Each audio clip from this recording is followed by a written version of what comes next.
Do I think his advice is always right? I think there's a lot of high value men that don't cheat. Actually, I disagree with that. Uh, the foundations, from my understanding, the foundations of the family unit and the foundations of this country, there's always been cheating. There's always been men stepping out on their wives. It's always been a thing. But I've been around people with families my whole life,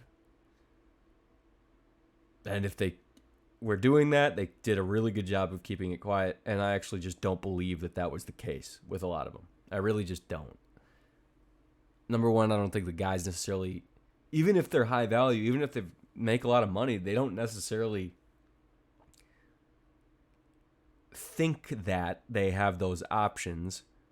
And a lot of times they don't really have that access. Even if they've got access to resources, they don't necessarily have access, in a Midwest town to just exercise those kinds of options. I mean, it's just not realistic in a lot of cases. If you're in a big city and with the globalized app market, then maybe it's more prolific now. But I just think there's a lot of guys who just don't even have the energy for it. And a lot of those guys are high value guys. They just don't,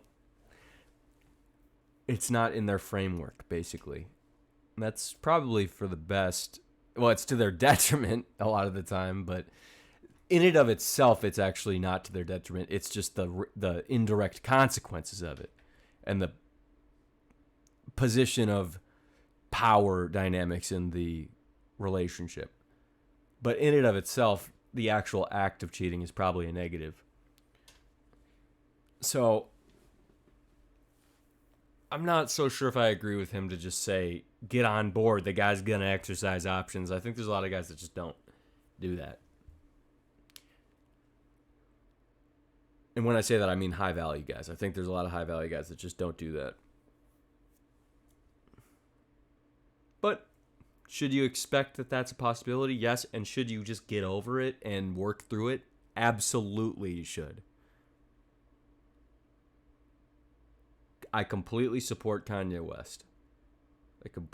I don't even, there's not even allegations against him other than the general nebulous accusation that, well, he's crazy. Okay, you had kids with him. you married him. You had kids with him. You don't just move on. You try to work through it. Maybe they did, whatever, but still it's on you, and I support Kanye.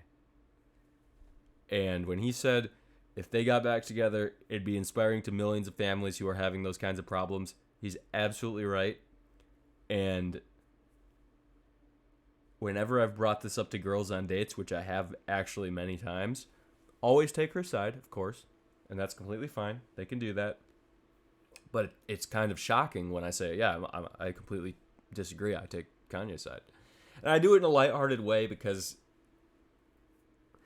truthfully, it's a very core belief that's threatening to an individual's sense of autonomy and power in a relationship, because they're defending her ability to walk away, and indirectly they're defending their own ability to walk away and their own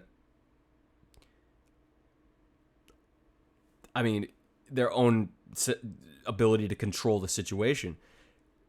Whereas when I'm saying to work through it or promoting somebody to work through those, it does limit your ability to do whatever the F you want, pretty much.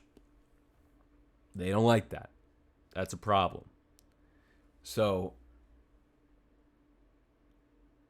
that puts us at an adverse position. And that's why it has to be communicated in a light way. And you can do that, and you can get into these topics very early on, and it actually does a really good job of establishing frame. If you can do these conversations in a lighthearted way where they understand, okay, we don't agree on this at all, and I'm still going to go forward anyway. I'm still attracted enough to go forward anyway. I found that that's a good I don't like sitting around talking politics like that but it can serve as a form of frame control. But you have to do it in a way that isn't uncomfortable. It's all emotional, of course, and with a humorous tone. So